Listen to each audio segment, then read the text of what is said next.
Construction of DC machine.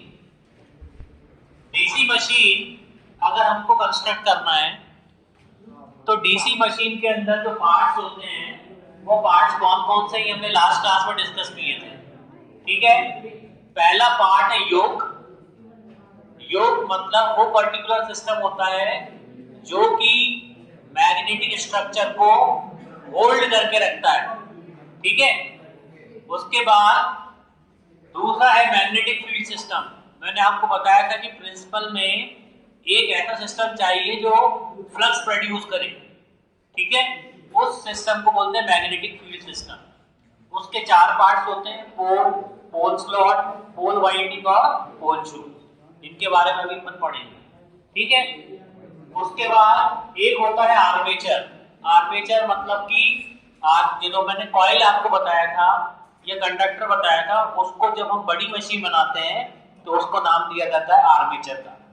Armature के अंदर होता है armature core, armature teeth, armature slot और आर्मेचर वाइंडिंग। ठीक है, उसके बाद एक पार्ट होता है कम्यूटेटर, फिर एक पार्ट होता है ब्रशेस और एक पार्ट होता है शाफ्ट एंड बॉल बियरिंग। ठीक है, तो अपन पहले इसका डायग्राम बनाएंगे, फिर इसके बारे में लिखेंगे, क्योंकि ये क्वेश्चन आता है कंस्ट्रक्शन ऑफ डीसी मशीन। ठीक है, तो प्रिंसिपल के बाद आएगा आपके पास कंस्ट्रक्शन। ये जो कंस्ट्रक्शन है, ठीक है, ये बेसिकली डायग्राम है कंस्ट्रक्शन ऑफ डीसी मशीन का। ठीक है, कंस्ट्रक्शन ऑफ डीसी मशीन। अब डीसी मशीन में दोनों चीज आती है, डीसी मोटर और डीसी जनरेटर, दोनों के लिए ये डायग्राम एप्लीकेबल है। ठीक है, अब उसके अंदर क्या होता है, सबसे पहले तो पोल्स होती हैं।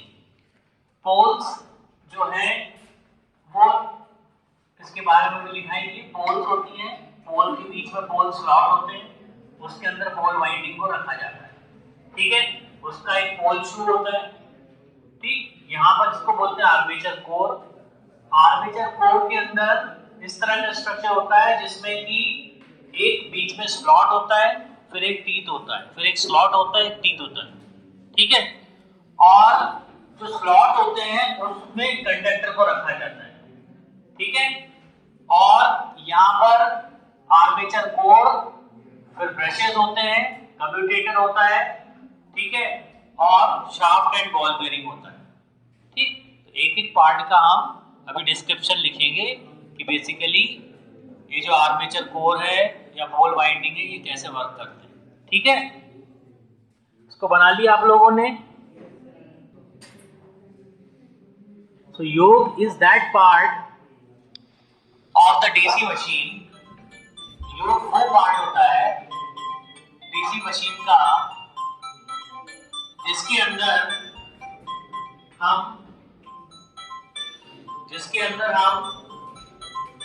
yoke is that part of DC machine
तो yoke is that part of DC machine जिसमें कि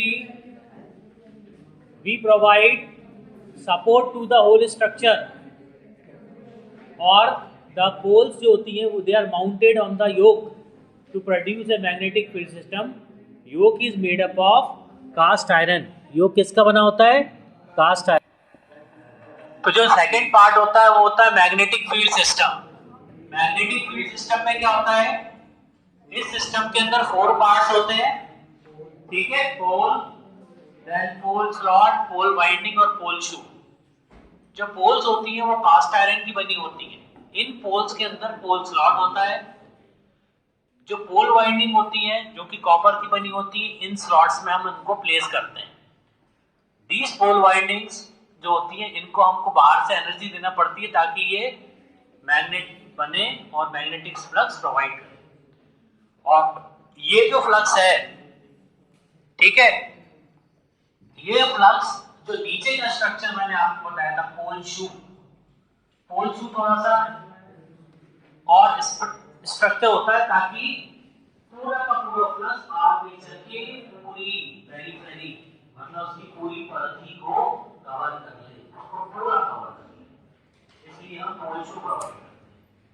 ठीक है, तो मैग्नेटिक फील्ड सिस्टम हो गया। पहला पार्ट था योग, दूसरा पार्ट था मैग्नेटिक फील्ड सिस्टम, तीसरा पार्ट है आर्मेचर सिस्टम।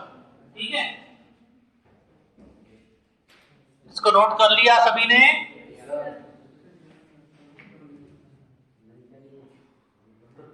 इसके बाद नेक्स्ट सिस्टम के बारे में लिखेंगे हम। अब आर्मेचर सिस्टम के बारे में लिखिए। जो आर्मेचर सिस्टम होता है उसमें 4 पार्ट्स होते हैं, armature core, armature slot, armature teeth और आर्मेचर वाइंडिंग। आर्मेचर कोर जो है वो बना होता है शीट स्टील लैमिनेशंस का। ये लैमिनेशंस हम एक दूसरे से जोड़ते हैं जिससे बनता है आर्मेचर कोर।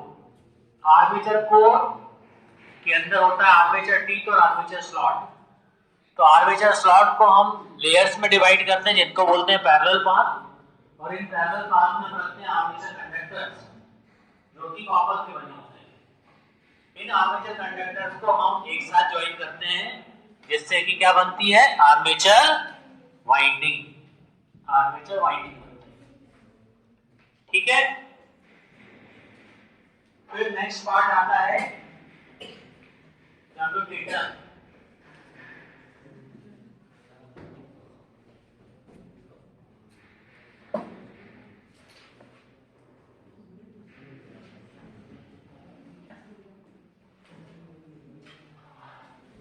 नोट कर लिया? नोट कर लीजिए इसको।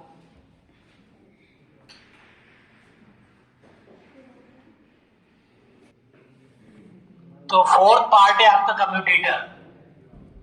When the armature conductor cut the magnetic flux, तो जो ईएमएफ बनता है उसमें जो अल्टरनेटिंग बनता है, उस अल्टरनेटिंग ईएमएफ को डायरेक्ट में कन्वर्ट करने का काम कम्यूटेटर का होता है। और जो कम्यूटेटर होता है वो बना होता है हार्ड ब्राउन कॉपर सेगमेंट्स का, जो कि अलग रहते हैं माइका इंसुलेशन के कारण। ठीक है, तो कम्यूटेटर बेसिकली एसी को डीसी में कन्वर्ट करने वाली डिवाइस है। ठीक है, जो ब्रशेस होते हैं ये कार्बन के बने होते हैं और इनका फंक्शन होता है कि जो करंट होती है उसको कनेक्ट करें, कहां से, कम्यूटेटर से, और लोड को सप्लाई करें या उसका उल्टा करें। मतलब डीसी मोटर के केस में ये उल्टा करेंगे।